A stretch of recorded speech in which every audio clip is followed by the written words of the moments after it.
Hare Krishna, Krishna Krishna, Hare Hare, Hare Rama, Rama Rama, Hare Hare.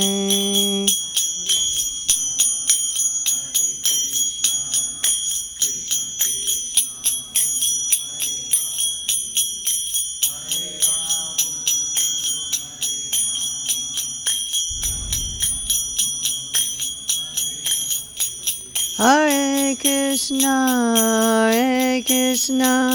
Krishna Krishna, Hare Hare, Hare Rama, Rama Rama, Hare Hare.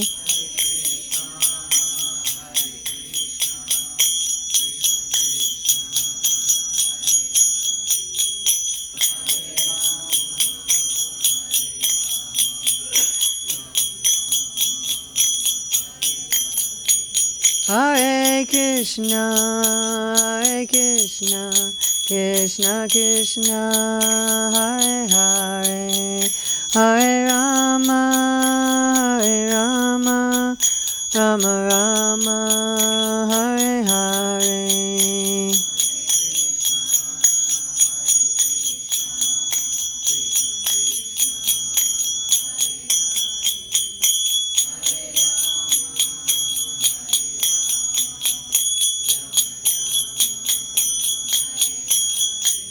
Hare Krishna, Krishna Krishna, Hare Hare, Hare Rama, Rama Rama, Hare Hare.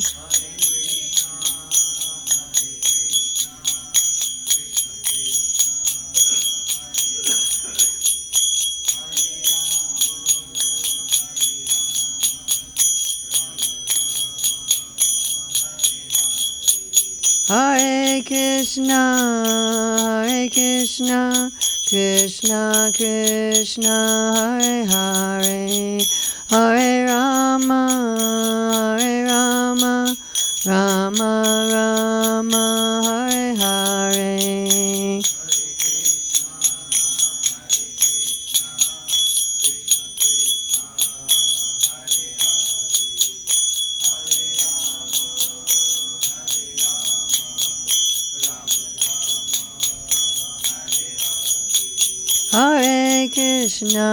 Hare Krishna, Krishna Krishna, Hare Hare, Hare Rama,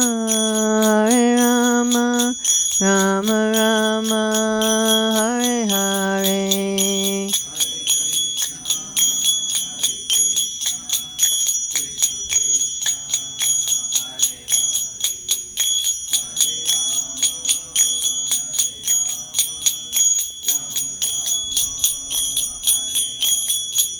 Hare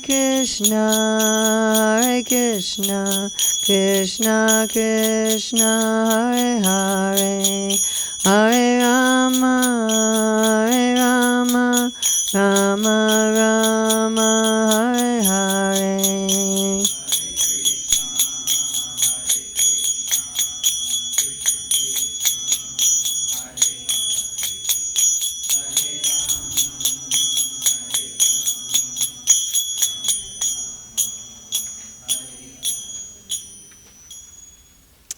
Hare Krishna. Always nice to be back in Seattle. So this morning we're going to be looking at how to improve our mantra meditation, our japa and kirtan. And this seminar was originally given by Bhaktivigyan Maharaj. I don't know if any of you are familiar with him.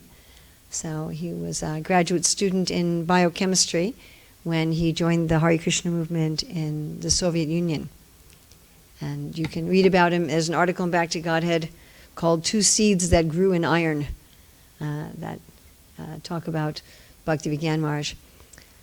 This was originally about a 15-hour seminar. You can still find it on ISKCON Desire Tree under Bhaktivedanta Maharaj. It's called Liberation by Sound. And I think there's 5 parts. Each part is like 2 or 3 hours. So he gave me all of his notes for the seminar, and he gave me permission to boil this down to about an hour and a half. I found it revolutionary from my own mantra meditation, and I hope you'll also find it helpful. But if you're really interested, again, I suggest that you go and listen to his full seminar, which is much better than anything that I am going to present today. So we're going to start out with Bhagavatam, Canto 3, Chapter 26. This is from Lord Kapila Dev's teaching. You don't have all of this on your handout. Well, I'd rather he didn't put my notes up, if that's all right. I mean, I guess he could if you want to. If you want to put my notes up, you can, but...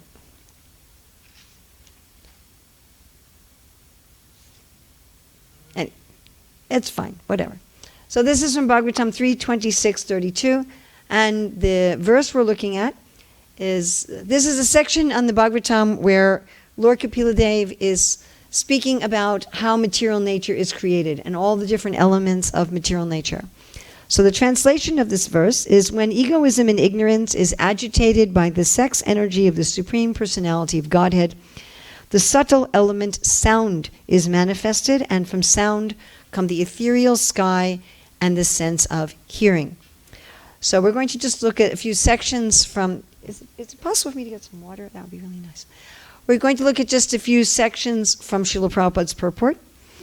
So Srila Prabhupada, and I'd like you to listen very carefully, because I'm going to ask you to let me know what you hear Srila Prabhupada saying here. I'm looking especially for 2 main points. So if you can please listen very carefully. Srila Prabhupada says, it is stated also in the Vedanta Sutra that sound is the origin of all objects of material possession, and that by sound one can also dissolve this material existence. Anavritti Shabdat means liberation by sound. The entire material manifestation began from sound, and sound can also end material entanglement if it has a particular potency. The particular sound capable of doing this is the transcendental vibration, Hare Krishna. Our entanglement in material affairs has begun from material sound. Now we must purify that sound in spiritual understanding. So what do you hear Srila Prabhupada saying here? Yeah? Sound is the source of the whole creation. Okay, so his first point is sound is the source of all the creation. And the next point that you heard? Sound can also dissolve the material creation. Okay, so that's talking about the big creation. Sound creates it, sound can dissolve it. And what's the next area he's talking about? He says what sound can dissolve it is the Hare Krishna mantra. Yes, excellent. And what's the next big area he's talking about?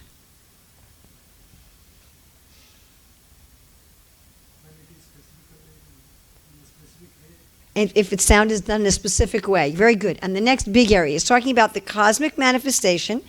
It's created by sound, dissolved by sound. It can be dissolved by sound in a specific way. And then there's another big area he's talking about. Huh? Very good, but the word is not the. The key word before entanglement was, anybody remember? Whose material entanglement? That's right. Every time I teach this, people struggle with this. Should I read it again? Okay, there's a key word here. You're right next to it. You got the word right next to it. Okay, the entire material manifestation began from sound, and sound can also end material entanglement if it has a particular potency. The particular sound capable of doing this is the transcendental vibration Hare Krishna. Our entanglement in material affairs has begun from material sound. Now we must purify that sound in spiritual understanding. So what's... Yes? What was that? Yes, so what's the most important word there? Our. So there's 2 creations that are happening here by sound. One is the whole cosmos, everything, the whole universe, and the other is What was the key word? What's the key word? Hour. O-U-R. Not hour on a clock. Hour. Our entanglement. So our own entanglement in material life is coming from what? What does it start with? Sound. Okay, and what can dissolve both the universe and our entanglement? Sound. All right. Is that interesting so far? Okay, it gets better. Another section I'm going to read from the same purport of 326.32. Prabhupada says, from sound the ether became manifested, and that the air became manifested from ether. How the ethereal sky comes from sound, how the air comes from sky, and how fire comes from air will be explained later on. Sound is the cause of the sky, and sky is the cause of strotram, the ear. So we're going into some detail here. All right, and the detail here, you could say, how did sound create the cosmos? So let's look at that first. Let's look at how sound created the cosmos, and then we're going to look at our entanglement. Is that all right? Okay, so sound creates the cosmos. First, sound creates kham, or space, which Prabhupada may also call sky or ether. We don't usually think of space as a thing. Huh? Space is just kind of there. But without space, nothing else can exist, yes? Could everyone please take their phones and put them on vibrate or airplane mode or turn them off, or one of those options. Vibrate, airplane mode, or off. If you don't know how to do that, then ask the person next to you. They'll show you. Okay, and then from space comes touch, which comes gases. Then from there comes form, which comes radiant energy. From there comes taste, which comes matter in a liquid form. And from there, smell. From there, matter in a solid form. But everything's coming from sound. What was that first sound? Can we all say it together? So in all of the world's scriptures, it says that the beginning was sound. Like even in the Bible, it says in the beginning was the Word. It doesn't tell you what the Word is. It just says in the beginning was the Word. So even according to modern science, let's take solid matter. Okay? Is this really solid? What is this mostly? Space. Do you all know that? It's mostly space. Yes? Our bodies are also mostly space. Yeah, but mostly space. Please vibrate, airplane motor off. So there, I was reading about how if you took all the matter of all the solid matter of all the human bodies of the whole planet and put them all together, it would fit like on the head of a pin or something, you know. The amount of actual solid, thank you. The amount of solid matter in our body is actually quite small. We're mostly space. So and you see in matter, you know, matter is made up of what? Atoms, yeah? And in the atoms, the particles are doing what? They're moving. And whenever there's movement, there must be sound. Now, we might not be able to hear that sound, but Prabhupada says in Krishna book, in the chapters about Ras Lila, that the whole world is full of Krishna's singing, but it's appreciated differently by different living entities. So actually, everything that we call solid matter or liquid matter or gases, they're all vibrating, they're all making a sound, and that sound is Krishna's singing. So everything is actually manifested from sound. So that's the big creation, the first creation. Yakaranarnavajale Bhajatisma Yoga Nidram Ananta Jagadanda Saroma Kupad Harashakti Mavalambya Paramaswamurtim. So that's the great big creation of Mahavishnu. And then we have, of course, in the universe, Garbhodakashayi Vishnu, and from his navel comes a lotus, and on the lotus is Brahma. So then Brahma is taking space, air, gases, radiant energy, liquids, solids, and he's making it into all kinds of things like planets and oak trees and flamingos and dogs and people and mosquitoes and anything you can think of. So how does he do that? That's the secondary creation. If you're familiar with the 10 topics of the Bhagavatam, one is the big creation. Oh, Hare Krishna. One is the secondary creation. So the secondary creation is also done by sound. And how the secondary creation is done by sound is quite important as far as when we're going to look at our entanglement and how we get out of our entanglement by sound. So to look at the secondary creation, we're going to go to Bhagavatam 11, 12, 17. Now, for a little background on Bhagavatam 11, 12, 17, Krishna has just been telling Uddhava many different processes of self-realization and yoga. And Uddhava has said, you've told me too much, I don't know what to do. Right? Like, you know, the big supermarkets here in America, what they call hypermarkets in the UK. Which always bothers me. Hypermarkets.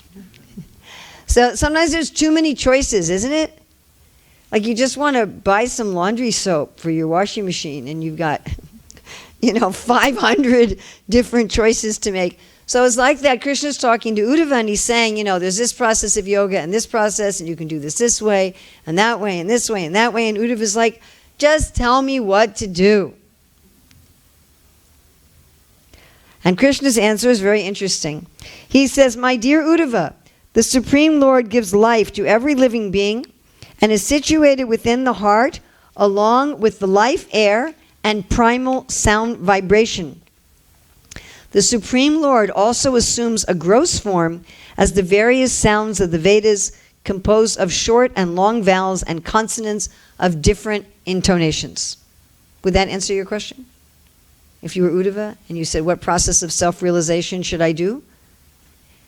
And Krishna says to you, the Lord is situated within the heart along with the life air and primal sound vibration. The Supreme Lord also assumes a gross form as the various sounds of the Vedas composed of short and long vowels and consonants of different intonations. Would that answer your question? Probably not very clearly, huh? But that was actually the answer, that the way we access is through sound. But here Krishna is referencing the secondary creation. And Vishwanath Chakravarti Thakur explains in his commentary to this verse, 11, 12, 17, when Krishna is talking about entering into the body with the primal sound vibration and coming out of the mouth as the sound of the Vedas. So he says that the Lord enters into the Mula Chakra of Lord Brahma. You all know what Mula means. Root. This is the very bottom chakra, and this is the chakra that ties us most to solid matter, actually, to the earth. So that Krishna enters, the Supreme Lord, enters the Mula Chakra as Lord Brahma, as what's called Pada Vak. So Vak means speech, and Pada means transcendental or other. Like we have the French word par amour. It means like another lover, like if someone has some illicit lover, they're called a paramour. So para means other, second. And in Sanskrit, it also has the implication of better or transcendental. So padavak, here it means transcendental sound, spiritual sound. Then the Lord, according to Vishwanath Chakravarti Thakur, moves up through the chakras of Lord Brahma. He doesn't mention the Swadhisthana chakra. He mentions up to the Manipuri chakra, which is around here. And the Manipuri chakra, there the Lord is existing as Pasyanti Vak. So what does the word Pasyanti mean? To see. So let's say you're going to start a project or a business. What is the first thing you need to have? A vision. Many times people say to me, money. Is that true? No. If you have a lot of money and no vision, just like some people win the lottery or they inherit a lot of money, but they have no vision, and so after a year it's all gone. Or they just put it in savings and they don't touch it. Right? So without a vision, you can't do anything. So pasyantivak, vision. And then Vishwanath Chakravarti Thakur doesn't mention the Anahata chakra. He goes up to the Visuddha chakra. And there the Lord enters the Visuddha chakra as Majjhima Vak. Majjhima literally means middle. And then he comes out of the mouth of Lord Brahma as what's called Vaikari Vak. And in the Vishnu Purana 1564, It stated, with these sounds, Brahma then creates the cosmos. By reciting the words of the Vedas in the beginning, Lord Brahma created the names and forms of the material elements, the rituals, the devas, and all other living entities. So this Vaikari Vak, which is actually the Lord himself moving up through the chakras of Lord Brahma, when this Vaikari Vak comes out of the mouth of Lord Brahma can manifest the demigods, the human beings, the planets, even the rituals, that everything is manifested by sound. So we looked at two ways in which the universe is manifested by sound. One is the very big, the Om that creates the sky, and then the gases and radiant energy and liquids and solids. And then within there, Lord Brahma, and the Lord moving up through his chakras, coming out of his mouth, and creating everything. Now remember, this was Krishna's response to Uddhava as far as what is the best spiritual process. He said, I'm present in your heart as the primal sound vibration, and I have come out of the mouth of Lord Brahma as the sounds of the Vedas. Okay, everybody got that? All right, now we're going to look at the second area, which is the one we're most interested in, I would assume, which is our own entanglement. Our own entanglement. And everybody asks, how did we start our entanglement? And Prabhupada's staying here. We started our entanglement. Is someone getting me water? Is that happening? Or it's a long way to the well? Or the river? Somebody's going to the river with pots. So our own entanglement, Prabhupada says, also started with sound. So the first sound is Padavak, of the soul. The sound of the soul. Now the soul has a lot of power. We know the soul has 50 of the 64 qualities of God. Of course, God has unlimited qualities, but Rupa Goswami analyzes them as 64. And although we have these qualities to a minute degree compared to Krishna, still the soul is very powerful. And when the soul makes some sound, that sound also manifests in a creation. Like the Lord's sound manifests in a creation, our sound also manifests in a creation, just much smaller. So the sound of the soul, the paravak of the soul is, I want to be the center. I want to be the enjoyer. All right, so that's how our entanglement starts. It starts with sound, this paravak of the soul. Now, that's not enough. If you just say, I want to be the enjoyer, that sounds not enough to manifest. Just like even with the creation, just the general sound of the pranava omkara, it manifests in a general way all the different forms of material elements. But for the specifics, there had to be a manifestation through the chakras of Lord Brahma. So the same with us. This general sound is not sufficient. We have to manifest something very specific. So that sound of the soul then actually creates the intelligence, the covering of material intelligence, which is the sound of pasyanti vak. So we get some kind of a vision as to how we want to be the enjoyer. Just like you can think about in this life, if someone says, I want to be a doctor, they have that vision. I want to be a medical doctor. Or, well, I want a big 3-bedroom house with a flat screen TV in every room and 2 BMWs in the garage. Or maybe 1 BMW, 1 Jaguar, and a dog. You have to have a dog. So you get some vision of how you want to enjoy. And that's the voice of Pasyanti Vak. But that's also not enough. There needs to be the Majjhima Vak. Now the Majjhima Vak is the voice of the mind. Now, it's very interesting. There's a Sanskrit saying, Atmavan Manyate Jagat. We think everyone's like ourselves. So I always assumed my mental voice is my own voice, my thoughts. When I'm hearing my thoughts, I'm hearing my own voice speaking to me in my mind in English. And I thought that was, everybody did that, but in their own language. And then recently I realized that that's not true for everybody. I met, oh, thank you so much. Thank you very much.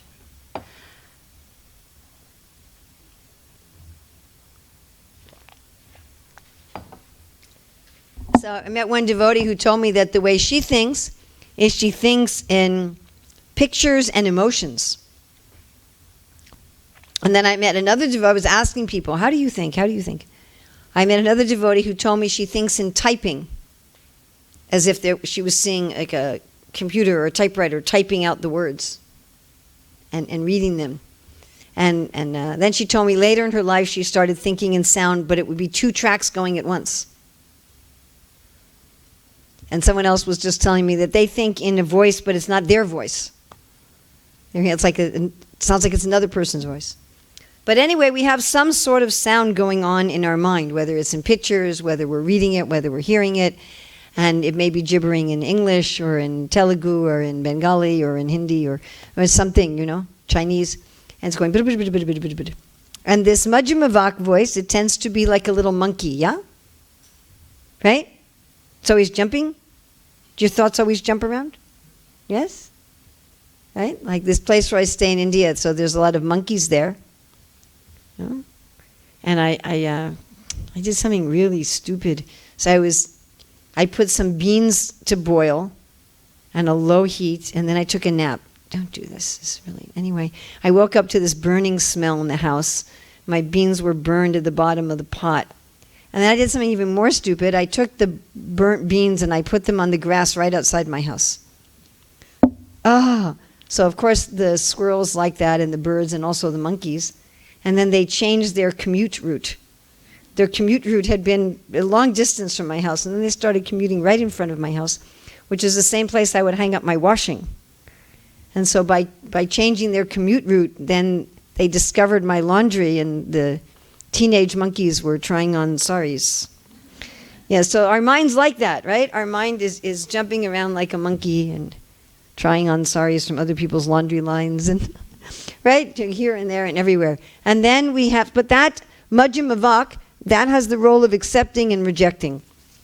So if you have the vision of the intelligence, I want to be a medical doctor, then if everything's going well, which it doesn't always, and if the mind is under the control of the intelligence, then the mind will say, I should accept studying and I should reject going to a party. Right? The mind is accepting, rejecting, and it's supposed to accept and reject in line with the intelligence. And then there's the Vaikari Vak. The Vaikari Vak is what we actually do. Okay, I'm going to study tonight at 6 o'clock. That's where our actual actions come into being, is with our gross speaking. So that's the process of our entanglement. Our entanglement starts with the Paravak of the soul. I want to be the enjoyer. I want to be the center. To Pasyanti Vak, with having a vision as to how we want to enjoy. To Majjhima Vak, accepting and rejecting according to that vision of the intelligence. And with Vaikari Vak, then manifesting our actual gross life. Okay, everybody with me? All right. So nowadays everybody uses a GPS to get around. But I remember when my parents got one of the first GPSs. It was very expensive, like $2,000. They were showing it off. They were really proud of it. And they called it Rosie. And they would program it. It's, Rosie, take me to the Walmart, give them directions. And then, of course, they had, as most people do, they had their home pre-programmed into it. So after they got to Walmart, if they wanted directions home, they would just say, Rosie, home. Right? And then it goes in reverse. Correct? However you got there, it goes in reverse. So here we turn to Bhagavatam 4:23-16 from the purport, where Prabhupada says the words Yatastanam Bhagashaha indicate that one should know the process of creation and should meditate upon the creative process inversely and thus become free from material contamination. This is from Bhagavatam 4:23-16. So Prabhupada's saying here we should know creation and we should meditate on it what? In reverse. In reverse. So this goes back to what we were originally saying, right, from 3:26:32, that sound creates, sound dissolves. So to do it in reverse. Now, if you're going to go in reverse, you have to start from where you are, correct? One of the biggest problems that I encounter in people practicing Krishna consciousness is people not starting from where they are.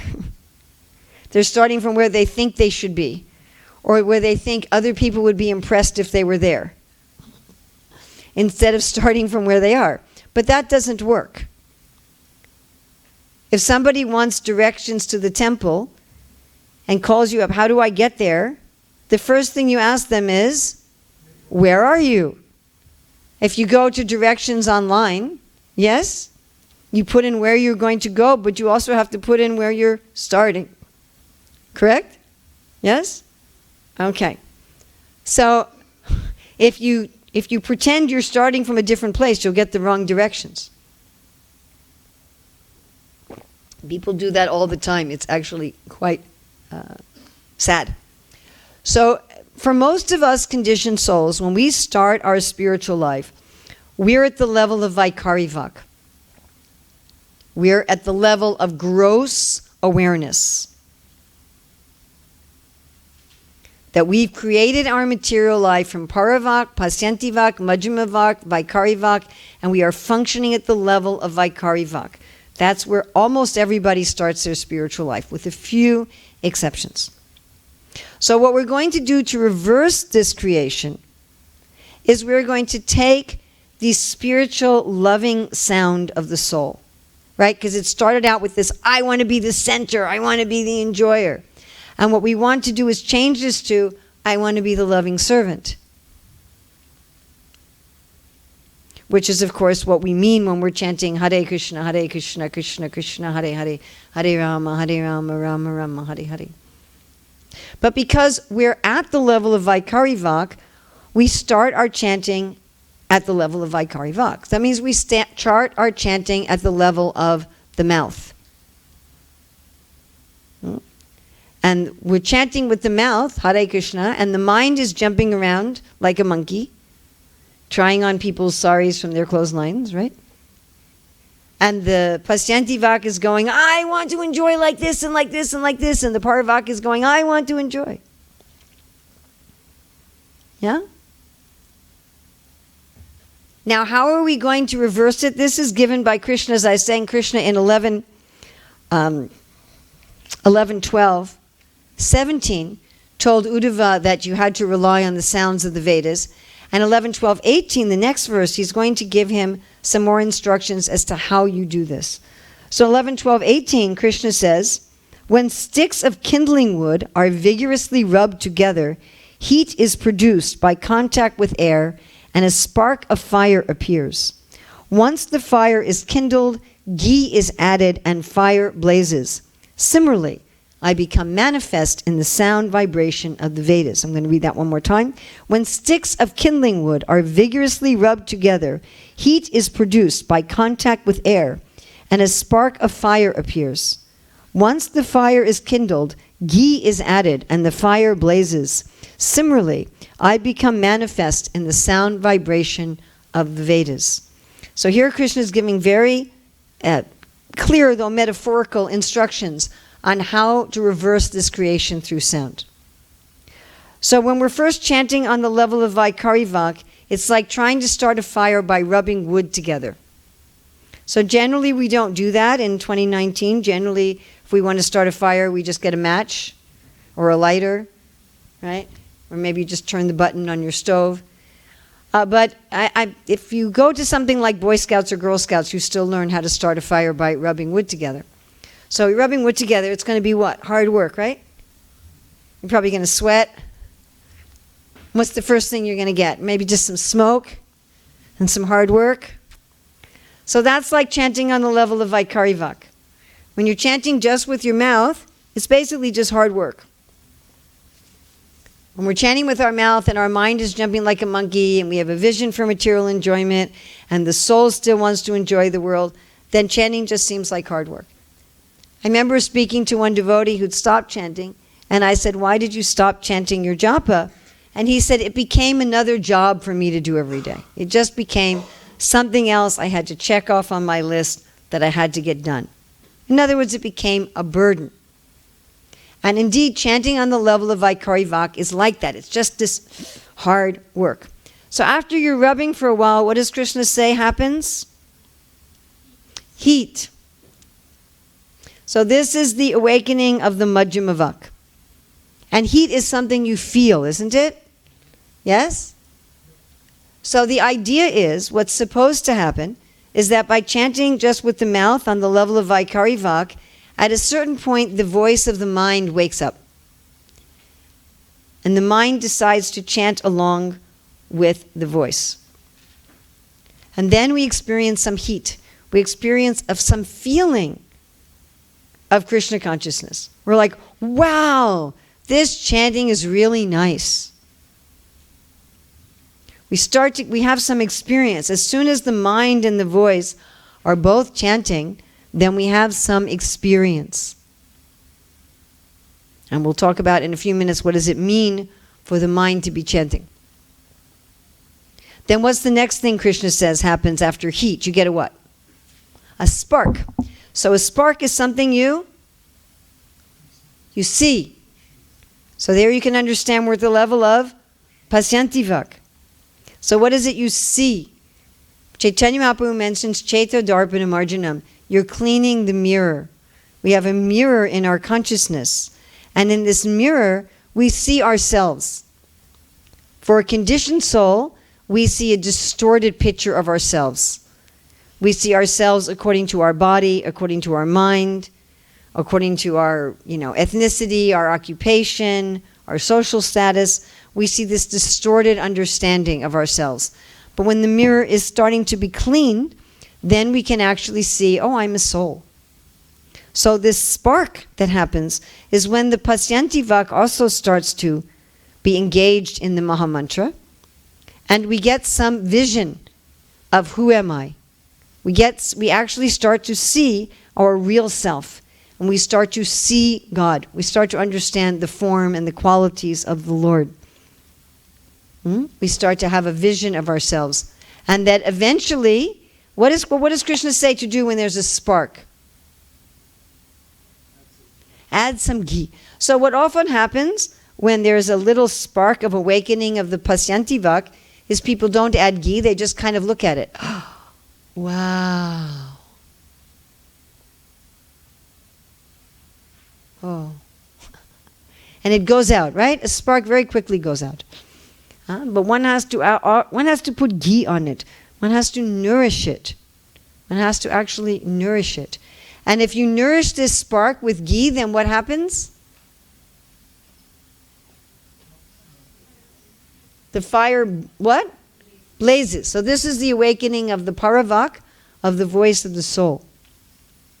And of course, what's interesting about wood, fire is contained in wood. The wood got the fire from the sun, yeah? The plants grab the light and heat of the sun and turn it into the plant body.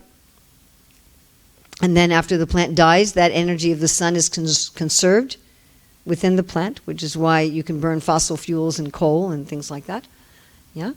And so when you burn wood, the fire that you release from the wood eventually burns the wood. It consumes the wood itself. It turns, what does it do? It reverses it, doesn't it? What is a tree? A tree has gotten its energy from sun, from the heat and light of the sun, from water, and from minerals in the earth. And when you burn the wood, then it goes back to all of those. It reverses. It becomes fire, which is going back to the heat and light of the sun.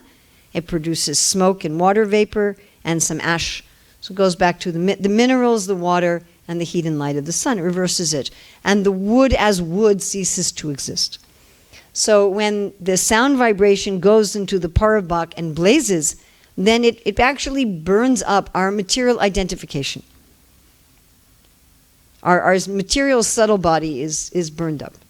The actual mind and intelligence of the soul become manifested rather than a material mind and intelligence. And then we have reversed the process of creation. We have gone home.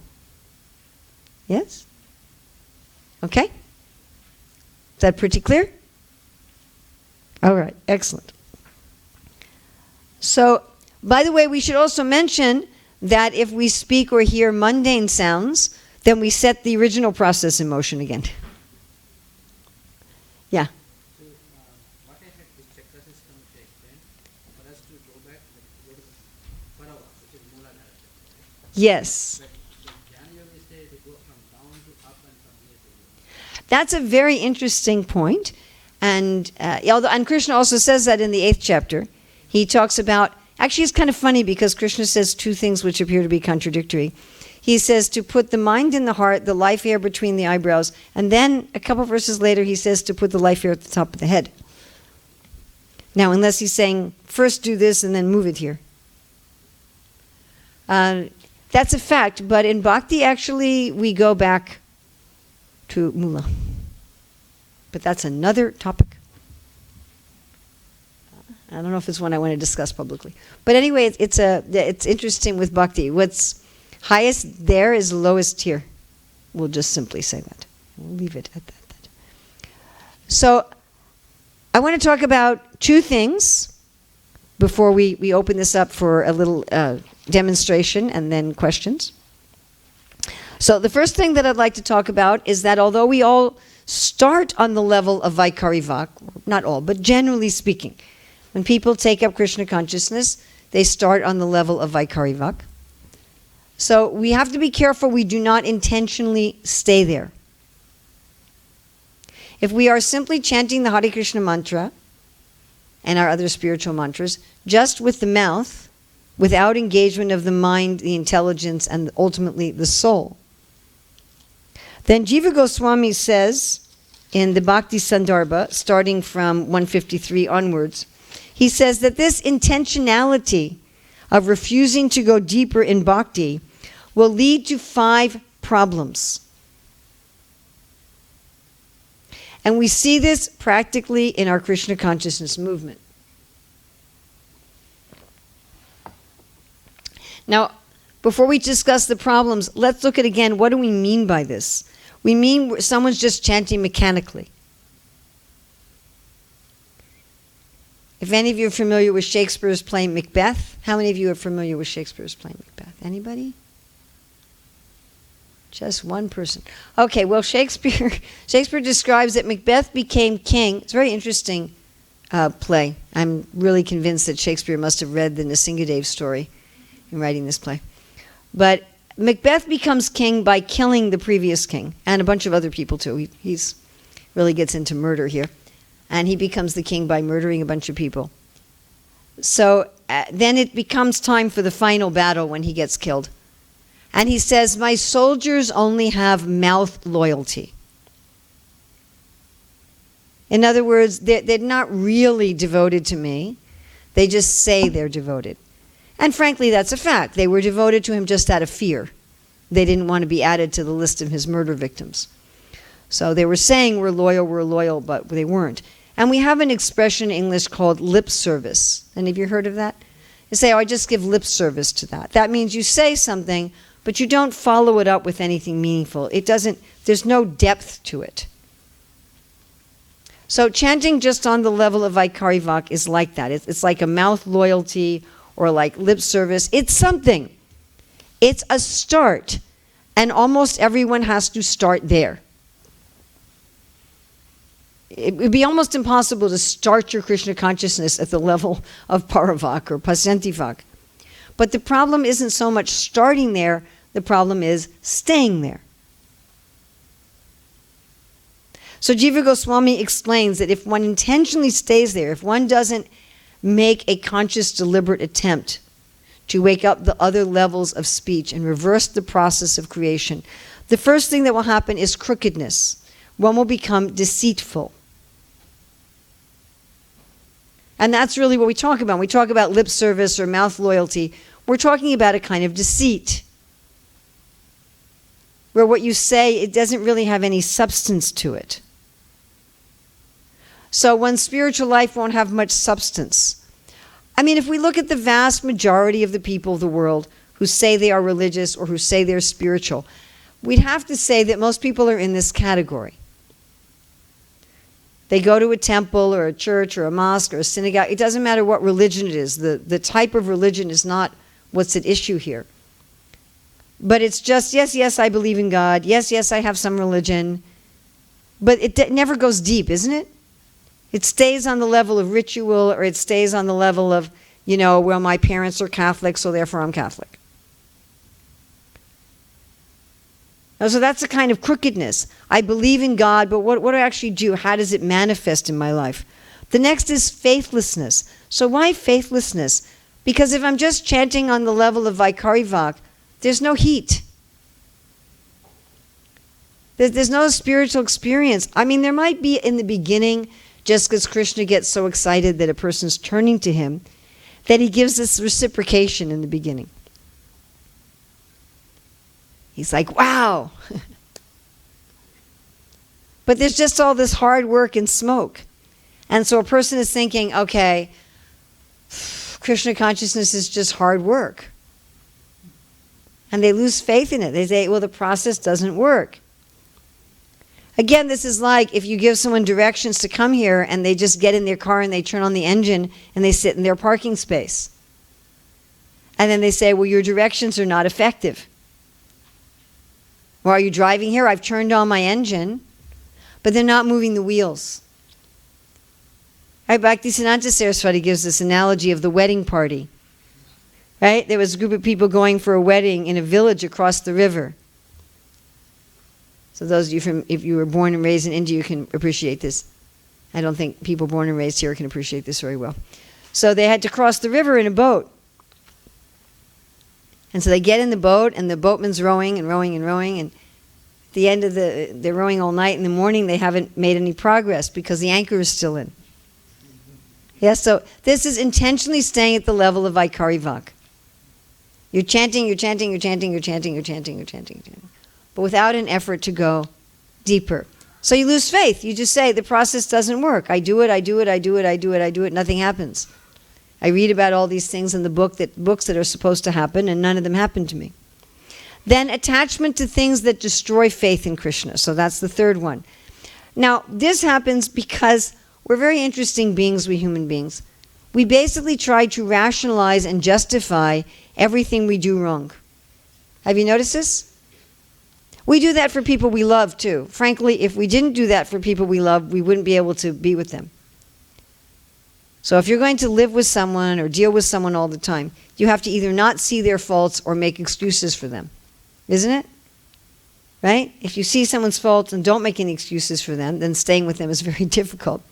So if there's people we don't like, then we tend to criticize all their faults. But for ourselves, we rationalize our faults. We say, yes, I have this problem, but that's because of this and this and this and this and this. Am I correct? Yes? If you don't do that, it's kind of hard to live with yourself. Just like it's hard to live with somebody else if you focus on their faults or if you don't make allowance for their faults. It's hard to live with ourselves also. So we have this tendency that we don't see our faults or we excuse them. We find some reason why they're not so bad, why they're okay, and so forth. So this is our tendency for our self-preservation. So if we're not progressing in Krishna consciousness and we lose faith, we start finding all these reasons why it's okay that we've lost faith. Does this make sense to everybody? So this prevents us from seeing the real problem. So we start to get attached to things that justify our loss of faith. Maybe we focus on other people in Krishna consciousness who aren't making any progress, or someone else in Krishna consciousness who had a fall down, and we just meditate on that all the time, and or we just get involved in modern scientific atheistic theories, something where we're able to explain away our lack of faith as something good. All right, the fourth thing is to become slack in the process. Now, that's very understandable, because if I'm not really getting a spiritual experience from my chanting, how am I going to maintain it? It's going to be very difficult. So maybe then I'll just officially chant while I'm watching TV, so I can say I chanted Hare Krishna, Hare Krishna. Well, what are they doing over there? Hare Krishna. Right? So apparently I'm chanting, but I'm not really chanting. Or maybe I'm not so strict about chanting 16 rounds anymore. Or maybe I don't get so strict about what I eat anymore. Oh, it's too hard to follow Ekadasi when I have a job. Or I can buy this thing from the shop. It only has a little bit of onions and garlic in it, or something. Start to becoming slack.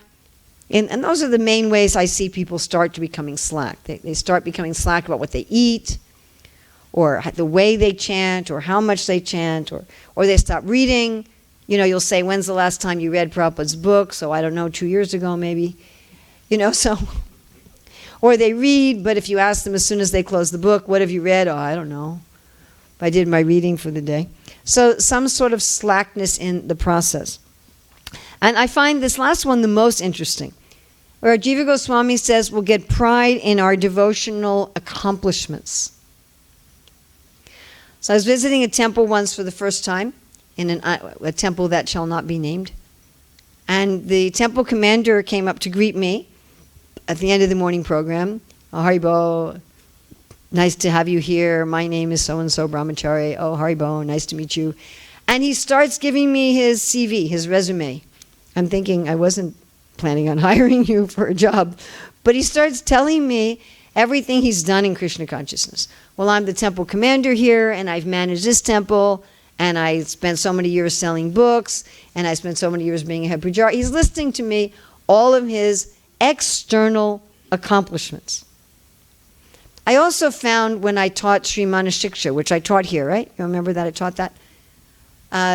In Manashiksha, I found when we talk about this idea, again, of going deeper, giving up anartas, that sometimes I'll have people come and speak to me after the class where they're arguing with me about the fact that they shouldn't have to go deeper into the process.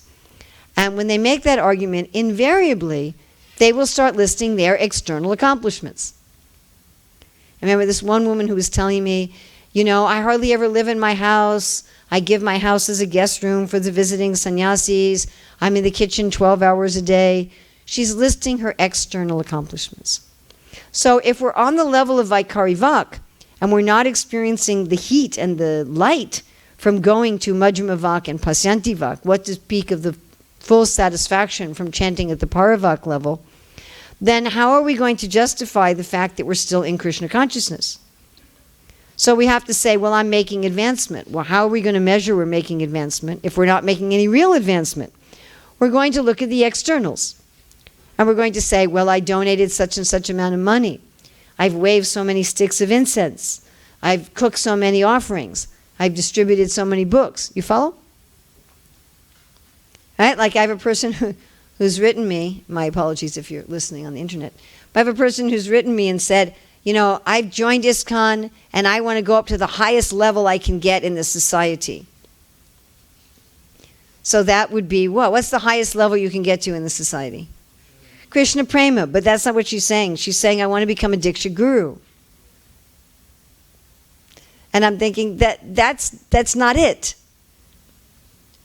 You know, well, I've joined ISKCON, I want to become a GBC, I want to become a Diksha Guru. And anyway, Hare Krishna. But that's that kind of thinking, that I'm going to measure my advancement by externals. Do I have a title? Do I have a position? What have I given? What have I done? And that becomes a substitute for one's internal advancement and internal understanding. So those are the 5 things Jiva Goswami says in his Bhakti Sandarbha that happen if one intentionally stays on this level of Vaikari Vak, if one doesn't move to the deeper levels. And it's a way that, this means that a person who's like preventing themselves to go to the deeper levels. Any ideas to why would somebody do that? Why would we intentionally not go deeper in our chanting?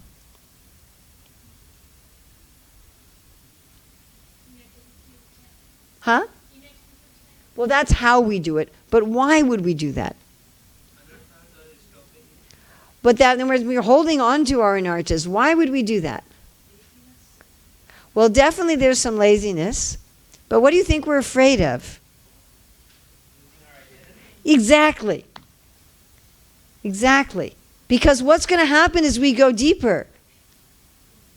The fire of the holy name, the heat and light of the holy name is going to burn up our what? Our anartas and our what? Our subtle body, our false ego, which is what we think we are. of course, our false ego is the source of all of our material suffering. So it's kind of ironic. We come to Krishna consciousness with the idea of awakening our real eternal identity. Isn't it? Isn't that why we take up, maybe not on day one, but ultimately that's why we're in Krishna consciousness. I want to remember that I'm a pure spirit soul. I want to wake up and see, well, am I one of Krishna's friends or one of Krishna's gopis? Or isn't it? Isn't that what we want? We're saying, I want that. But in order to get that, we have to give up the false identity. I'm sure you all know somebody where it's time to move out of mommy and daddy's house, but they don't move out. Right? Maybe you know somebody like that. They're 20, 25, 30. And they're still living with mommy and daddy. And mommy and daddy are paying the bills. There's some fear. Oh my goodness, I'll have to get my own apartment. I'll have to get my own house. I have to pay my own car insurance. You follow? But while they're living in mommy and daddy's house, they may not always be respectful to mommy and dad. I'm an adult. Right? You ever met anybody like that? Or heard of anybody like that? So we're kind of like that. We're saying, I want to be spiritual. I want to find my identity, but I don't want to move out of the house of my material identity because it's comfortable. Mommy and daddy are paying the bills and they're fixing the hot water heater and I can just lie on the couch. So that's why we don't go deeper. We're afraid of giving up our mundane identity, which even though it's what's causing us suffering, we feel comfortable with it. Yeah? Right? We all have some experience like we're thirsty, but we don't want to bother getting up from what we're doing to get ourselves some water. Right? Even though we're very thirsty or we're very hungry or we have to use the toilet or something, we're like, but I'm comfortable here.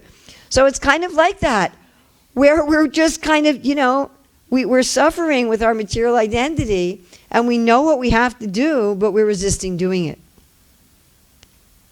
Like, let me just stay right here. So that's the cause. And you'll see what happens with that way of thinking is by chanting on Vaikari Vak, if the Majjhima Vak starts to wake up, the person pushes it away.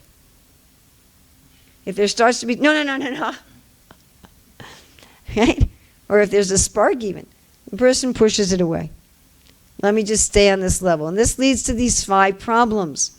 And of course, these 5 problems are definitely present in any kind of spiritual or religious organization, because there are always going to be members who are doing this, who are intentionally staying at a superficial level. All right, the next thing I want to look at is how do we do this? How do we go to these deeper levels? Do we still have our gentleman at the computers back there? Is he still there? Okay, can you take the handout and project it and go to the bottom? If you can go to the bottom, we have some quotes there. Yes. Okay. So why don't we read this? Now, I have dozens and dozens of quotes like this. I've just put 2 on this particular handout. So what does Srila Prabhupada say here? Here he's specifically giving instructions as to how we can chant on the level of Majjhima and eventually Pasyanti and Paravak. He says, as soon as you chant Hare Krishna, immediately, notice that word immediately, you remember Krishna. Krishna's form, Krishna's fighting. Krishna is sitting on the chariot of Arjuna. If you read Krishna book always, some of his pastimes will immediately come. Again, we have this word immediately. Appear in my brain. Immediately, as soon as you chant Hare Krishna. So he's talking about Majjhima Vak, the mind. That is required, smaranam, automatically. As soon as you chant Hare Krishna, if you mechanically chant thinking of something nonsense, then it will be useless. So here Prabhupada's speaking about if we're just chanting on the level of Vaikari Vak without engaging the Majjhima Vak. Now, when you actually hear the audio of Prabhupada saying this, it's quite heavy. The first time I heard this audio, I went, oh!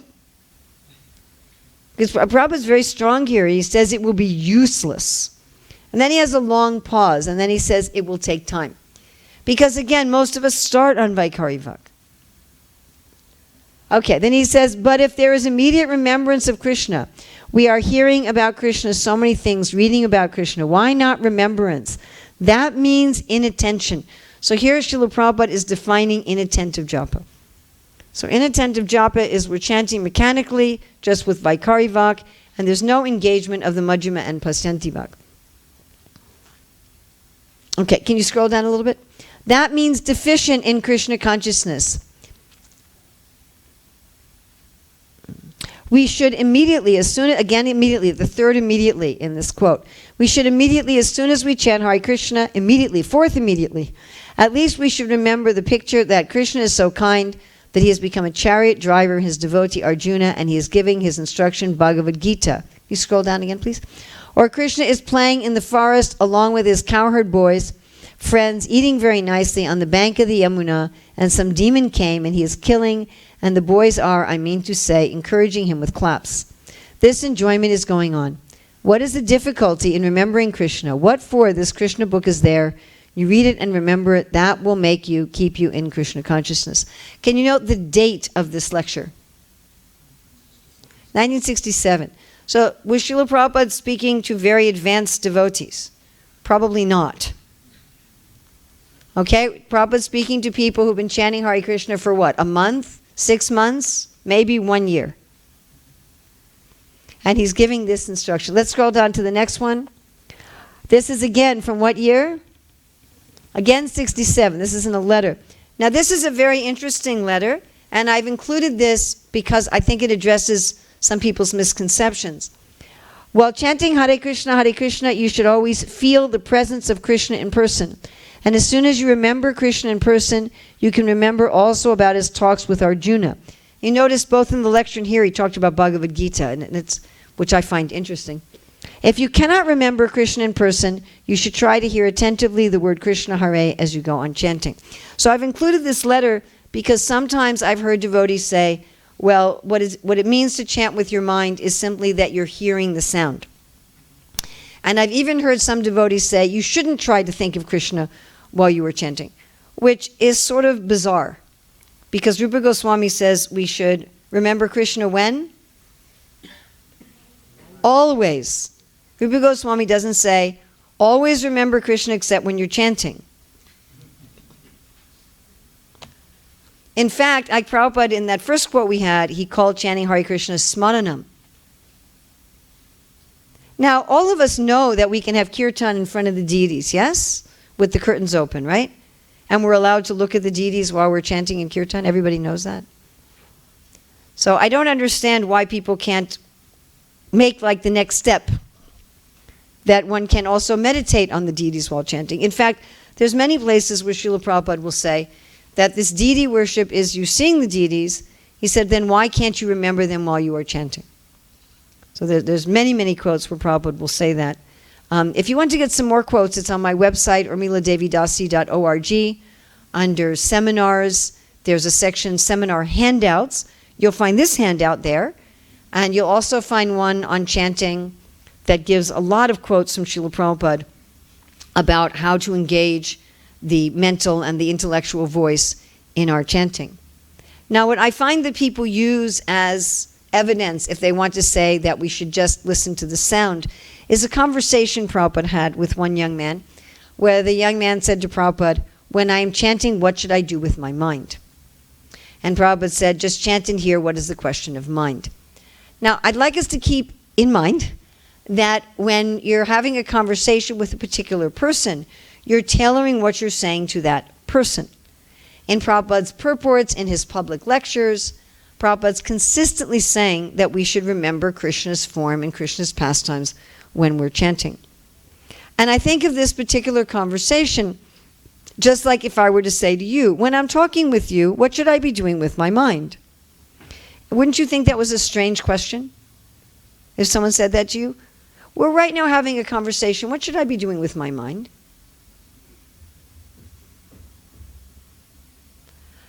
So if someone asks a question like that at all, you can understand the level of their understanding. Does this make sense? Just the very fact that the person asked that question was indicative of what this person was capable to comprehend. So then Prabhupada said, just chant in here.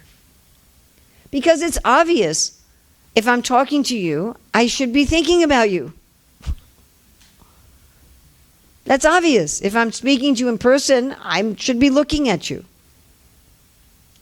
Like sometimes we tell our children, look at me when you're talking to me, right? All right, Mom, sure, I'll look. No, look at me when you're, right? So if I'm talking to someone in person, naturally I'm looking at them, I'm thinking about them. Even if you're talking to them on the phone, I'm sure at the modern day and age, we've been having a phone conversation with somebody that we know is doing something else. Right? Isn't it? You're like, are you answering your emails while you're talking to me? Used to be the newspaper. That used to be the idea, right? The husband and wife were at the breakfast table, and the guy has the newspaper. People think it's just phones. It's like, this used to happen before there were phones. And the guy's just going, yes, dear, right? He's got the newspaper up. Yes, dear. Yes, dear. Can I buy a new diamond bracelet? Yes, dear. Right? Right? So we know if I'm talking to somebody, then I should be thinking about them. I should be attentive to them. So someone who asks this kind of question is indicative that they really can't be given the proper answer. But there's at least one other place where Prabhupada says something very similar to this letter, where he says, when you chant Hare Krishna, you should think of Krishna, and if you can't do that, then just hear the sound. And of course, if we're giving instruction on chanting to someone who doesn't know anything about Krishna, so if we're giving instruction on chanting to people who have no background, and that doesn't necessarily mean that they don't have very much melanin in their skin, by the way. Okay, there are brown people with Indian ancestry who don't know anything about Krishna. Yes? I have met many of them. I just met some recently in Dallas. So, are you Hindus? Oh yes, we are Hindus. And they didn't know anything, like nothing, absolutely nothing. Their kids were there, and I said, so what do you know about your religion? I think there are 7 gates, they said. Okay. So if you're speaking to people who don't know anything about Krishna, and that's not necessarily tied to their ancestral home or how much melanin they have in their skin or what kind of accent they have, but if you're speaking to people like that, you may just have to say, just chant and hear. Because Prabhupada's assuming here that somebody has read the Krishna book, yeah? And actually or the Bhagavad Gita, and knows something about Krishna. So the way that we engage the mind in chanting, the Majjhima Vak, and ultimately the Pasyanti Vak is going to be making pictures, right? Is to engage them in actually thinking about and visualizing what we're chanting. Now, the Pasyanti Vak, you'll also notice on your sheet, is the energy of desire. It's dealing with desire. When we talk about having a vision, when someone says, I want to start a project and this is my vision, they're not just talking about a static picture. They're talking about something for which they have, as we'd say, a passion, isn't it? They have some desire, correct? Hi, I want to start a business selling whatever, I want to start a business selling comfortable shoes or scented candles or whatever people want. But they have a desire about it, correct? Yes? Yes? All right. So the voice of Pasyanti Vak is the voice of desire. And of course we know that Krishna in the Bhagavad Gita, 12th chapter, text 9, he says that the reason we do abhyas yoga or practice yoga is that we want to develop desire. Okay? So I'd like to do a little exercise. And by the way, I should also just mention one other quick thing before we do this exercise. It is a matter of repeated practice. It's not like you're just going to, it could happen that you chant Hare Krishna once and you get heat, you get a spark, you pour ghee, you get a blazing fire, and your business is done. It is possible. It's not that it's not possible. Because we're always a pure soul. You could tell your GPS, Rosie, home, and instantly you're teleported home. That is possible. One doesn't have to go through all the stages, or one could go through all the stages very quickly. That's not impossible in theory, and it happens to some people. But generally, it's not like that. Generally, it takes repeated practice. Okay, so we're going to do a little exercise here with how to chant on these different levels, and then we're supposed to end at 12 when lunch is served, but I think we can go a little bit. And if we have a few questions, RT will start at 12. Oh, well, then we will have to end at 12. Oh, okay. And then we have another class at 2:30. That gives you time for lunch and rest and digestion. Right? They're asking, why don't you start right after lunch? You know why you don't start right after lunch? Because then everyone is like this. Okay. So what we're going to do is we're going to gradually add levels here. So first we're going to chant the Hare Krishna mantra, and let's just chant on the level of Vaikari Vak. We'll chant just audibly. So we'll just say the Maha Mantra 3 times together, just vocally. Okay, everybody? Hare Krishna, Krishna Krishna, Hare Hare, Hare Rama, Rama Rama, Hare Hare, Hare Krishna, Krishna Krishna, Hare Hare, Hare Rama, Rama Rama, Hare Hare, Hare Krishna, Krishna Krishna, Hare Hare, Hare Rama, Rama Rama, Hare Hare. Now we're going to try to do this again, adding the Majjhima Vak. So do we have the mantra anywhere written here? No, it's all right. But it's not already in the temple. So one way you can do this is by visualizing the words of the mantra. You can make a picture in your mind of seeing the words of the mantra. Another way you can do this is just simply by looking at the deities. Or if you have some favorite picture of Krishna that you have on your phone, or you have in your mind that you can meditate, or one of the pictures on the wall that you want to look at, some picture of Krishna. Another way you can do this is to think of some pastime of Krishna, as Prabhupada was saying, to think about the Bhagavad Gita, or think about Krishna killing a demon, or whatever pastime of Krishna you like. So first let's try inaudibly. Let's just try just chanting on the level of Majjhima Vak, just on the mind. So that means we're not going to make any audible sounds. And it may help you to scream the mantra in your mind. That may help the mind to focus. You may try that. So to visualize the words of the mantra, to look at the deities, or to get a look at one of the pictures on the wall, or to focus on some picture of Krishna. If you have one on your phone that you like, you could do that. Or in your mind, if you want to bring up a picture of Krishna, or to think of one of Krishna's pastimes. Right? And it could help to say the mantra very loudly in your mind while we're doing this. So we're going to do this again 3 times together, but it's going to be silently. So we're just going to be chanting in the mind, just with this Majjhima Vak. Okay? 3 times. Ready? Begin.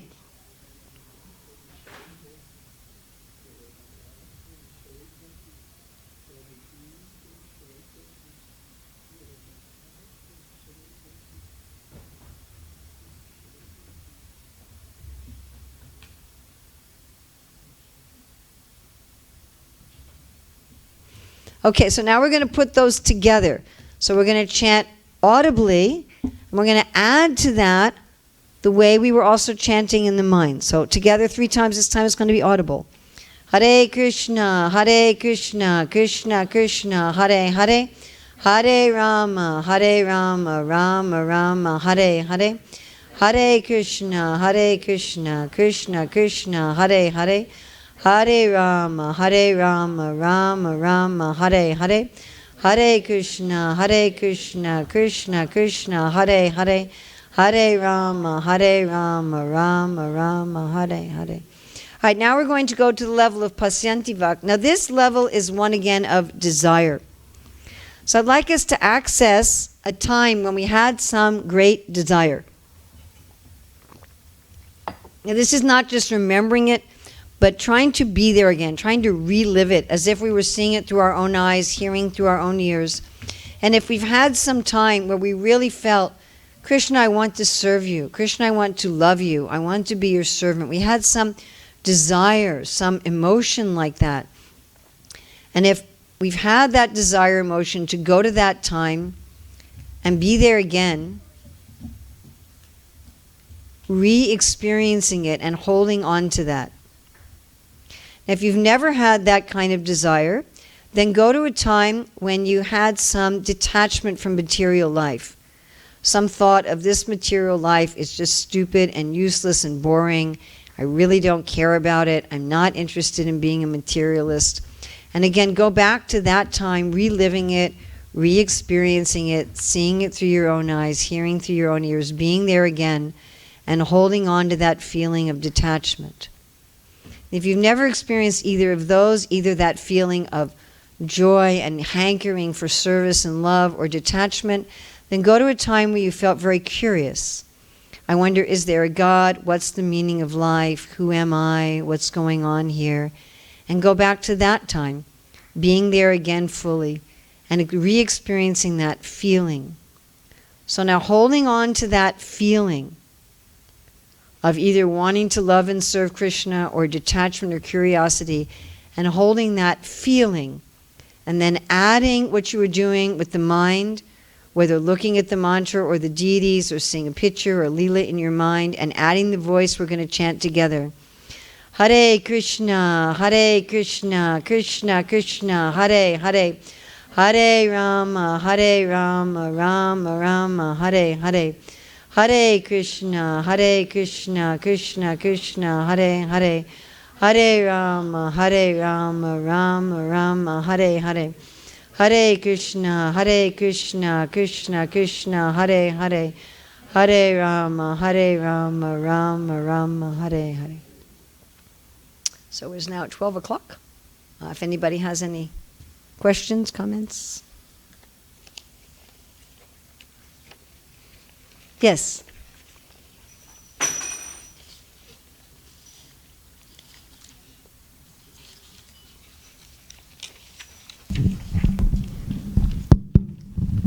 Hare Krishna Mataji. Hare Krishna.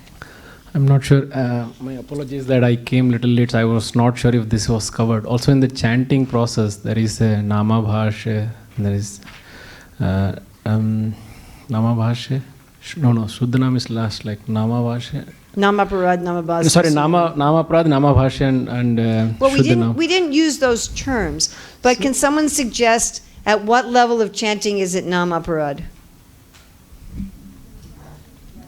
Where is it Nama Parad? If it's just Vaikari Vak. And where are we getting in a bas?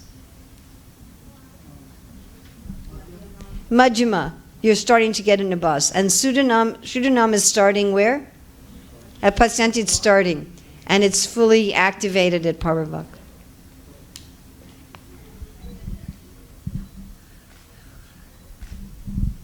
So thank you Mataji, that was my question. Is there any parallels between these? There's a parallel. Okay. There's different kinds of abbases, but that's another topic. Yes.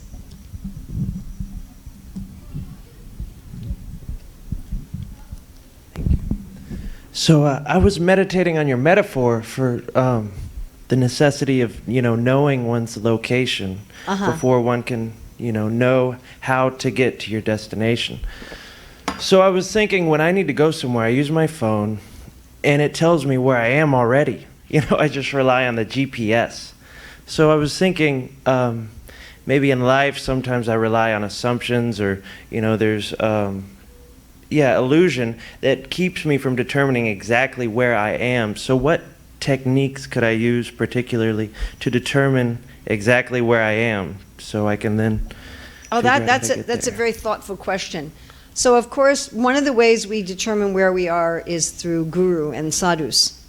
And of course guru and sadhus may not be very explicit with us because knowing where we are includes a little bit of humility for most of us. Vishwanath Chakravarti Thakur says that one of the symptoms of a beginner is false confidence, is thinking that one is more advanced than one is.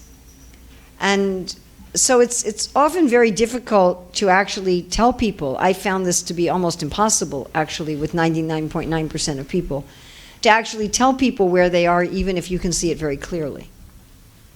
That's mostly what I found.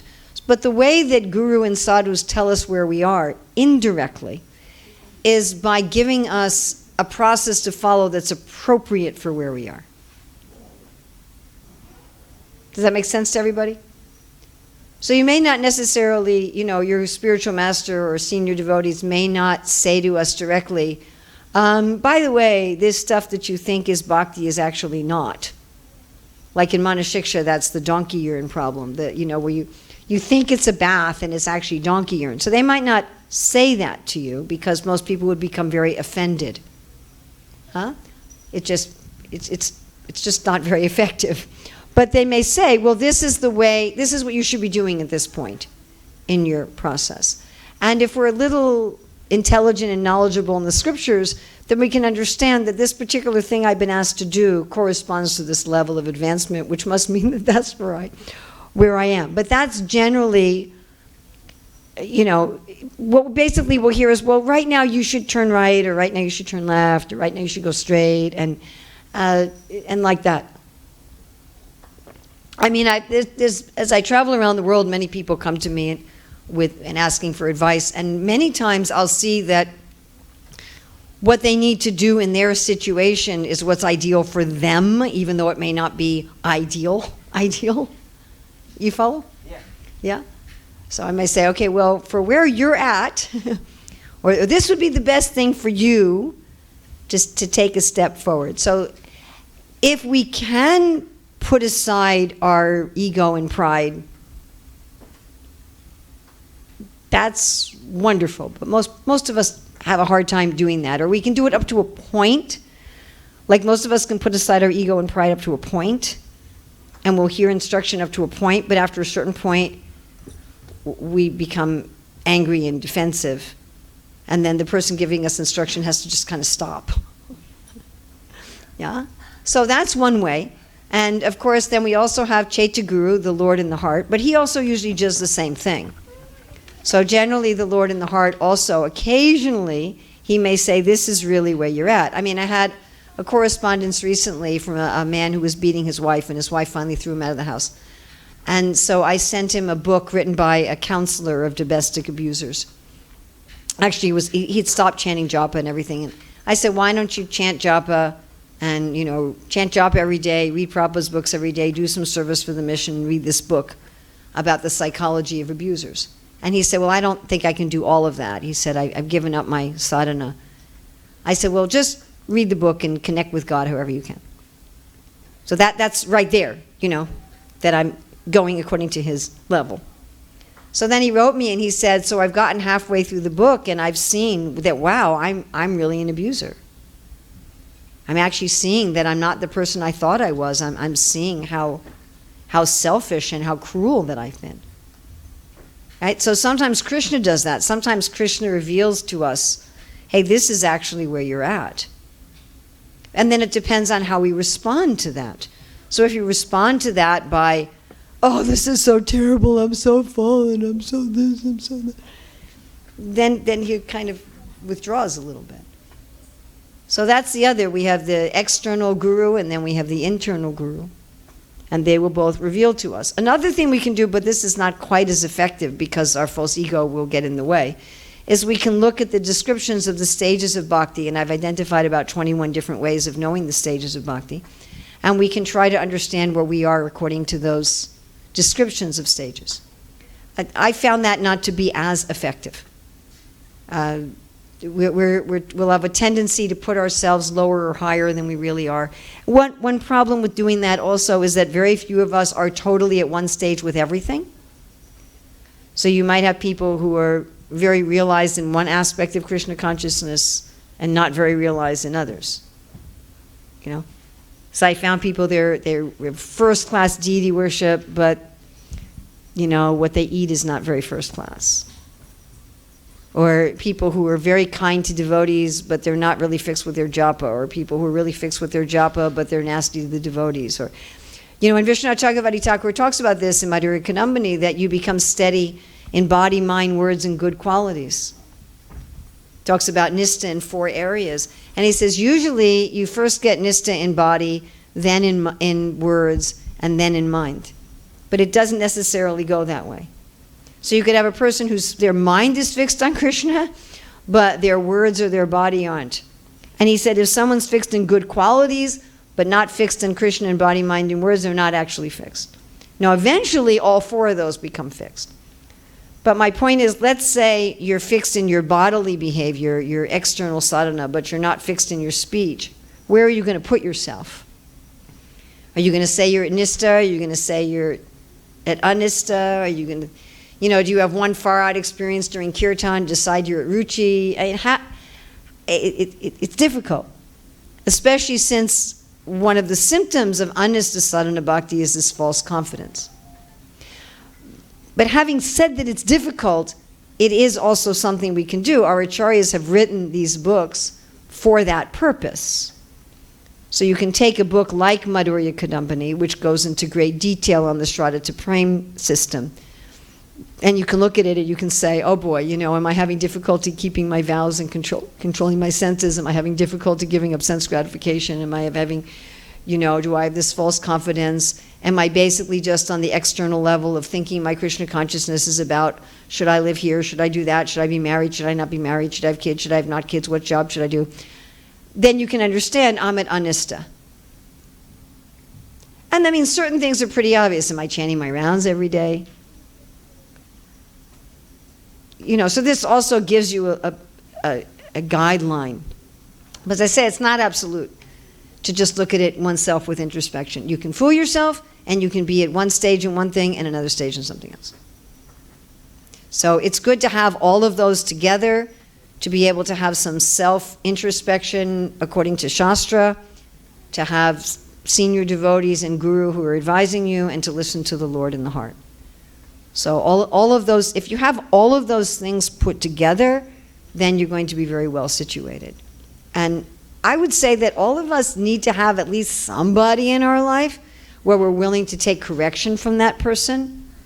At least one person where we're willing to let down the drawbridge of our ego.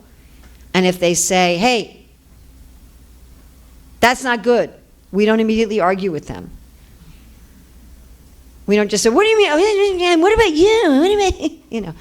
Which is how we usually respond. If not verbally, mentally, that's how we usually respond. Yeah? So at least somebody like that. And I find it's good to have at least someone who can see both things, both what I'm doing right and what I'm doing wrong. Like not just someone who focuses on only the bad or only the good. I can find thousands of people like that. So it's easy for me to find thousands of people who just praise me. That's easy. And it's easy for me to find thousands of people who just criticize me. That takes me 2 seconds, I can find that. But to find somebody who's actually looking at me really, as in a holistic, authentic way, that's not so easy. And someone I trust enough that I'm willing to hear from that person. Yes? So we try to chant every day. And that's typical ISKCON humble talk. So I'm not sure if when you say that, does that mean that I go like this? My beads. Can I get to my beads? Do we mean try to chant like that? Or am I going to make time for japa today? I don't know. I don't know if it means that kind of trying, or if I don't know if it means you actually pick up your beads and you're chanting on them, but you're not sure if it's attentive or not. Because we have this kind of ISKCON humble talk where we basically can never say that we do anything. So when you started laughing, so sorry I interrupted you to respond to this. So yes. So we chant every day and we try to chant well. Is that what you were trying to say? Yeah. Yes, so okay. There are different ways, like one is mind, other is, okay, so do we chant all 16 rounds in one sitting, and do we not move and chant? Do we walk while chant? So there is so many, what is the effective way to chant? So I just read recently that you sit still and don't move for when you're chanting 2 rounds, and not even just move, just hear the sound. So I'm just getting that from all over the place, that you just... Oh, I'm so glad you asked this question. So Mahaprabhu says, Sri Chaitanya Mahaprabhu said, there's no hard and fast rules. So we do not have prescriptions as far as the Hare. We have some with Gayatri, but as far as the Hare Krishna mantra, we do not have these kind of rules. Now, anybody who tells you you should sit without moving definitely does not have young children and probably never did. I would like to see any advice from anybody like that who ever has raised young children. I've never seen it. So I actually feel a little disturbed when I hear people giving this kind of advice, because the only way you can chant like that is if you have no children or they are sleeping. And they are really soundly sleeping. Okay? Otherwise, if you have young children and you try to chant like that, your children will eventually die. They'll get injured and die. You have to be aware of your children, yes? And you have to be willing to jump up in an instant and take care of them. And you can't say, oh no, now I've ruined my chanting because I moved a muscle. You know, this is just, sorry, but this is not practical. So I don't know of any place, where Srila Prabhupada advised not moving. I do know of certain circumstances where Prabhupada advised people to chant all 16 rounds at one time. But also Sri Kirtipu, who was Prabhupada's servant for a couple years, said that Prabhupada said when he was a grahasta, he would chant his 16 rounds in 4 parts of 4 rounds each. He said he chanted 4 rounds before each meal and 4 rounds before going to bed. And he said, if you do that, you'll be sure to get your rounds chanted because you'll want to eat. So, you know, the fact that Srila Prabhupada told, I know he told Jamuna at one point, chant all your 16 rounds without stopping. So the fact that Prabhupada gave that instruction to Jamuna and that she did it and that she found great benefit from it doesn't deny the fact that Prabhupada also gave another instruction about chanting in 4 rounds each. And what I found when I was, you know, when my children were very young, and also I used to take care of a lot of children. So I used to have a nursery school. That means somewhere, for 1 year it was between ages 14 months to 2.5, and in 4 years I took care of kids 2.5 to 5. If you're taking care of 15 kids who are 2 and 3 years old, or when I had a Gurukula and I was taking care of up to 30 kids, aged 5 to 18, and I was taking them to the morning program, there was no question of, you're not going to interrupt my japa. That would not be compatible with my service. And when Prabhupada was asked about that in the original Dallas Gurukul, how can I train the children to chant and you also chant? He said, yes, that is possible. So I would really, anybody who talks about something external, do you have to sit like this, breathe like this, walk like this? What I would suggest you take it is that's something that individual has found helpful. And maybe you can find it helpful too. And maybe not. Or maybe you'll find it helpful now, and maybe 5 years from now you won't find it helpful. And just take it like that. There are rules like that in Astanga Yoga, but we're not doing Astanga Yoga. And we're actually told not to do Astanga Yoga in Kali Yuga. So that's, you know, and Arjuna didn't even like Astanga Yoga in 5,000 years ago. So I would be extremely careful about anyone who's giving some sort of external behavior type of rules for chanting Hare Krishna. You know, smile at them, nod. And if there's something that you can take from that that's helpful for your practice, take it. But as soon as we make it a rule, you know, then we're really treading on shaky ground there. The kind of things that we are told as part of the process is that we should be involving the mind and the heart. I mean, this is there throughout the Bhagavad Gita, throughout the Bhagavatam, throughout the instructions of the Acharya, throughout the instructions of Srila Prabhupada. I really like what Bhanu Swami says. He says, if we're accustomed to chanting mechanically and thinking of something else, then even if you chant at the time of death, you'll be thinking about something else. We'll actually have trained ourselves to chant Hare Krishna with our mouth by thinking of something else. And Prabhupada talks about, you know, parrot chanting. So Krishna says, yam yam vapi sram bhavam, whatever we think about at the time of death. And Prabhupada would equate chanting Hare Krishna and thinking of Krishna. He would put those two things together as smaranam. So very confidently, we can say that good chanting means to be absorbed mentally, intellectually, and ultimately spiritually in Krishna, not just to hear the sound. That we can say, and Prabhupada would talk about just hearing the sound as always a second or third best tier. If you can't feel Krishna's presence, if you can't remember Krishna, okay, just hear the sound. But never as never as what was desired. It was like, okay, well, then you can just do that. Or like one time, devotee said, Prabhupada, what happens if I'm chanting and think about nonsense? He said, well, just keep chanting, and eventually the chanting will overcome the nonsense. But that doesn't mean we should intentionally chant and think about nonsense, or we end up with those 5 problems of Jiva Goswami. So we can say that. We can say that confidently based on Guru Sadhu Shastra. These other things are really, we have to say, they're pulling from Astanga Yoga. That's what they're pulling from. It's people pulling from Astanga Yoga, which, okay, if that's helpful, that's fine. Astanga Yoga is a bona fide process of yoga. That's fine. But if you think they're required for bhakti, then you're covering your bhakti with Astanga Yoga. Is that all right? But yeah, I think what happens is somebody does something, it helps them, and then they want to tell everybody about it. Yes, sir.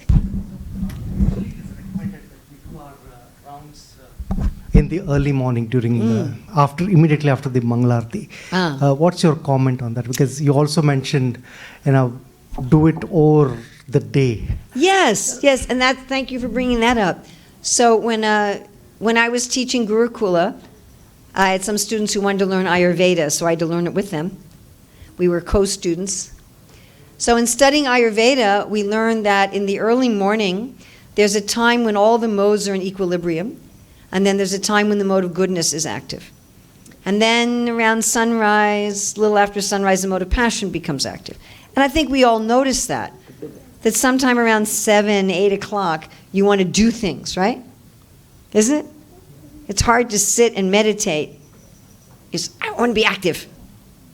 I remember at a japa retreat, we were going to have a 64-round day, and we were going to do the bulk of that between 10 and 2. And I remember Burja Prabhu and Sachinanda Maharaj saying, this is actually the worst time of day to be sitting down and chanting japa, because this is when the mode of passion is the most active. And then in the evening, the mode of ignorance becomes active, and then we don't really want to do anything. In traditional societies, in the evening, people would come and see their Mahabharata and Ramayana. Now in the evening, people come and turn on the TV. That's there. But it's a similar kind of thing. You want to sit, you want to relax, you want to be entertained, you want to hear some stories, right? So that's the mode of ignorance, and you want to go to sleep. So the best time for meditation and spiritual activities is early in the morning. You can think of it like if you're driving on the road and there's traffic and there's no traffic. So you can still get to your destination when there's traffic, it's just slower and harder. So Prabhupada would often say that we should chant all the time, 24 hours. So it's not that we say, oops, morning time is over, I can't chant anymore. And many, many, many times Prabhupada, in talking about householders, said they can do their program either in the morning or the evening. There's many, many times Prabhupada said that. I think for many families, morning times are intense. As I travel, I often stay with families, and, especially if they want to eat only home-cooked, pure vegetarian food offered to Krishna, then what often happens is the woman is cooking starting at 4 o'clock in the morning. I see this very typically. The woman gets up, takes a shower, and she just gets in the kitchen.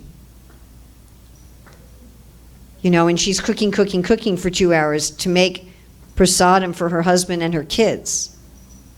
And then by 6, she's waking up to hurry up, get out of bed, come on, brush your teeth, get your clothes in, you gotta get ready for school. And the husband goes and wakes up the deities, and maybe he offers a stick of incense and a lamp. And then the kids go, offer your pranams, and the kids offer their pranams, and they look at the deities, and they take their lunches, and they run out the door. And so this is often... Oh, I can take it. Oh, thank you. So this is often what I see when I visit people's homes. And so if I'm going to say to these people, well, you should have some program at home from 4:30 to 6 in the morning, they're just going to look at me like I'm crazy. They're going to say, what do I have to do, wake up at 2? And I just see this practically. A lot of the times, if it's a stay-at-home housewife, she doesn't sit down to do her own sadhana until 8 o'clock in the morning. Yeah? So that's the practicality of a lot of people's lives. So if you can do your sadhana early in the morning, that's definitely preferred. But it's not that you can't have good sadhana at other times.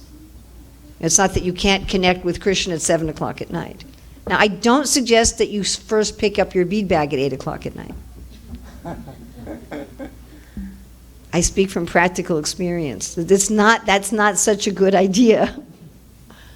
You can do that too, but that's not what's recommended. Mataji, one more question. Sometimes, in this material life, we miss out doing the entire 16 rounds in that day. So I've heard many people giving different views. What are your views if we miss Well, out? I'll just tell you Prabhupada's views. Prabhupada's views was that if you've taken a vow, if you're actually initiated, you've taken a vow to chant 16 rounds, then you must make that up the next day. And Prabhupada says, give up eating and sleeping and make it up the next day. Now, if you've missed because you're very sick, then you may have to make up rounds over a period of time.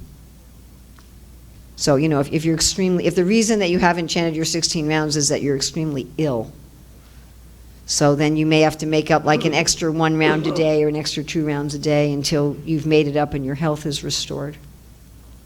If it's due to busyness and unforeseen circumstances, then the next day Prabhupada says put aside eating and sleeping and make up those rounds.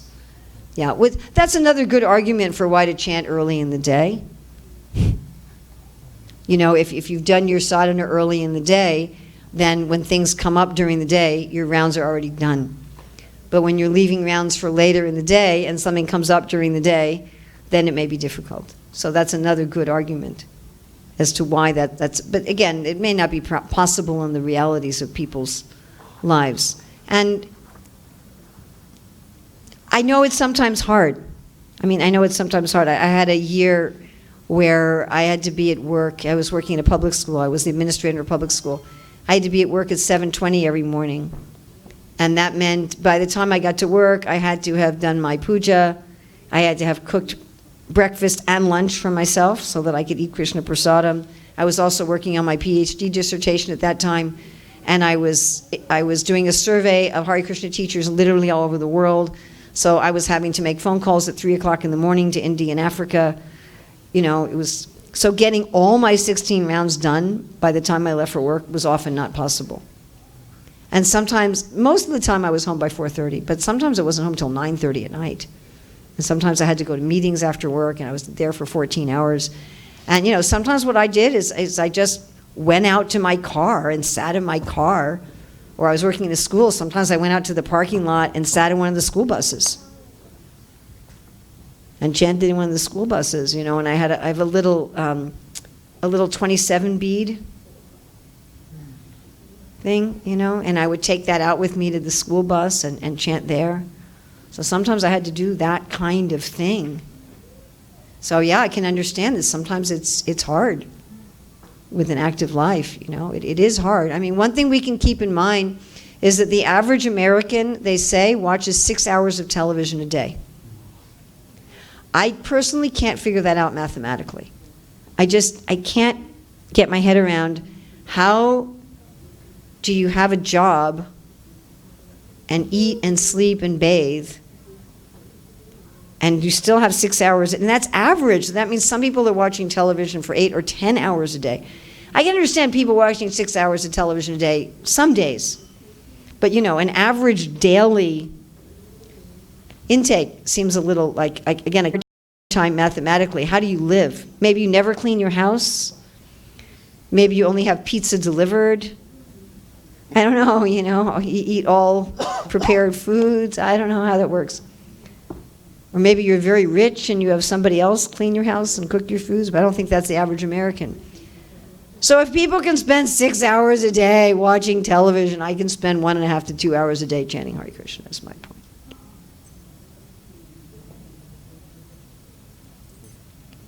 That's always how I looked at it. Always looked at it and I said, like when I had young kids, I said, look, Urmila, so many women with young children in the United States are working full-time jobs. They have a husband, they have kids, they're working full-time jobs. Why can't I have a husband and kids and my sadhana? What's my problem? How do I have an excuse? If they're doing that for their material life, why can't I do that for my spiritual life? Yes? Now these days, smartphones tell you screen time. It'll tell you each week how long you spent on Oh, your phone. really? Yeah, and they'll break it down by app. So I guess you want to make sure that you have your job counter app logging the most. Well, there you go. Look at that. That's a good how to use technology in Krishna service advice. Look at that. Okay, well, it's 12:30. I think we should stop here. So we're going to meet again at 2:30, and we're going to be then having a seminar on Vaishnava qualities, how to develop Vaishnava qualities. And then we have 2 seminars tomorrow at the farm. So the first seminar tomorrow at the farm I'm really, really excited about. It's about how to find your own nature and your own personality, to engage our nature and our personality in our career and in Krishna service. And then tomorrow after the feast, we're going to be having a seminar on fellowship with devotees. So the 6 loving exchanges, the value of fellowship with devotees. So thank you very much for coming. Hare Krishna.